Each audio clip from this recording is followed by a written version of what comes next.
pretty frustrating when you look around and you see other people enjoying alcohol after you've made a decision to stop drinking alcohol. Inside your head, you're wondering, why me? Why do I have to quit? Why can't I control the alcohol like they do? Why do they get to have fun and I don't? But don't let those questions make you question your own decision and convictions about quitting alcohol for good. Because my friends, if it doesn't work, it doesn't work, and there's nothing wrong with that.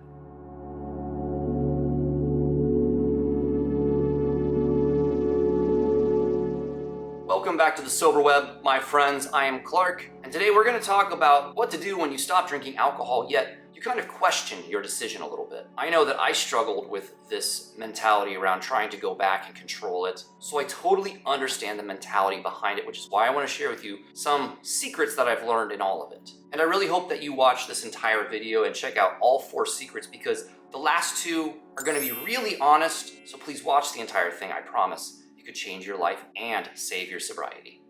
So the first kind of tip, it's not even necessarily a secret, but a thing that can make fully committing to quitting alcohol and sobriety for the rest of your life is social pressure. I totally get it. It's no fun being left out. We go to parties eventually, we're comfortable being around alcohol even though our friends know that we don't drink, but yet there's something inside of us that gets pinged a little bit because we kind of feel sad that they all seem to be having fun while we're kind of there with a glass of water or a seltzer, and it just feels a little abnormal, if you will. Maybe for a time when we were drinking, we felt like we were the life of the party. Hit the like if you ever felt like that. But suddenly without alcohol, we feel kind of naked and a little unsure of where we fit in. And it's a new social territory trying to socialize without alcohol, which honestly just offered us a buffer and a way maybe not to feel fully awkward around people or in situations that we maybe were never even comfortable in, which is why perhaps we drank. But my friends, you do not have to sacrifice your sobriety to fit in or have fun.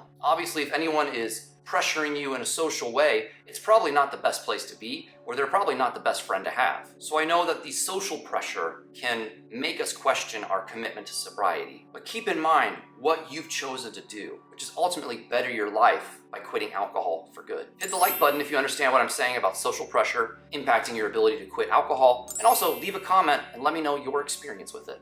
Another little secret behind why we struggle with fully committing to sobriety, or we even allow ourselves to question our choice and maybe think about drinking, is that the idea of not having alcohol in our life seems like a really foreign idea. I know I struggled with it. I could not envision myself a year or 2 out not drinking alcohol, either casually at home or out at a bar or with friends at parties. It literally made me laugh because it was as if I was considering life without an arm in a year. It was almost absurd, and if you feel that way, hit the like button because it's completely normal. But don't be afraid of change. Don't be afraid of the new way of living that sobriety is going to offer you. Yes, for a while it will feel awkward, it will feel different, but change and different is good, my friends. You made a decision to get sober and stop drinking alcohol for a reason, and even if you lose sight of that reason, just keep going. Because eventually, believe it or not, you'll actually laugh at the idea of drinking alcohol. And the idea of having alcohol in your life is what will become a very, very foreign concept.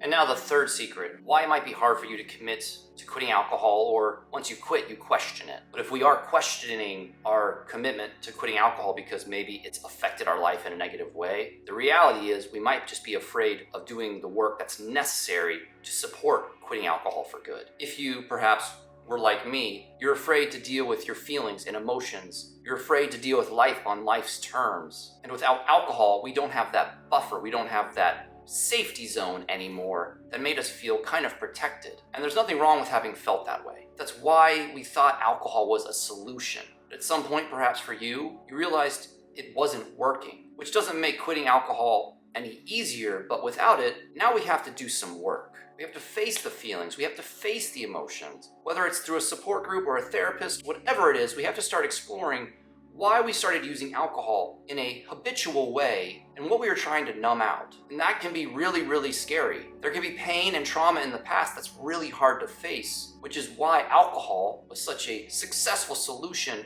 to turn our brains and our hearts and our souls off to that pain. So instead of committing to the full send of sobriety, it's easier to consider going back or trying to control it, because that seems like a better choice than doing the hard soul and shadow work around being free of all of it down the road. Don't question your decision to stay sober. Don't try to control the alcohol anymore. Because if you're courageous enough to walk away from it for good and to face the pain of the past, you can heal it and you can be free of it, and it's a beautiful thing.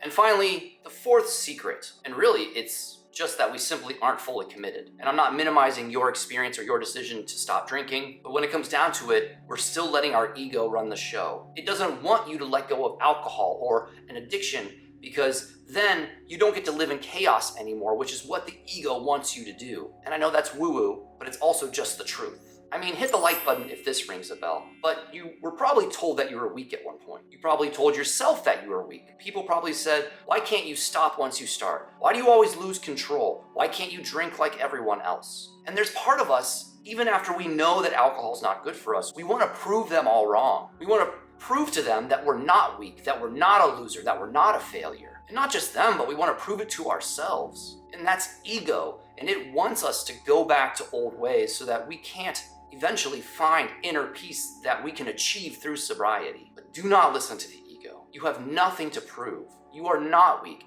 And the fact that you are overcoming alcohol or an addiction and you're staying away from it and you're not going back, despite how scary and hard it is, that will prove to you just how strong and resilient you are, my friend. This might sound strange, but a lot of times in this, we're actually afraid of what we can become. Addiction, drinking alcohol, is a form of self-sabotage and self-hate. And by quitting it, we give ourselves a chance to start stepping into a fuller power that we possess. And that can be scary because it goes back to the third point, the third secret, that means things have to change and that there's work to be done. But if you can avoid questioning your commitment to sobriety, if you can stop drinking alcohol for good and really just go full send on it and not think that you can control it ever again and accept that it's time for it to be in the past, yes, things will change, but you will grow and you will become stronger and more powerful and more courageous and more resilient than you could have ever imagined. And in terms of the ego's role in all of this, that's a whole nother video and topic, but honestly, in the meantime, I would just highly recommend you check out The Power of Now by Eckhart Tolle,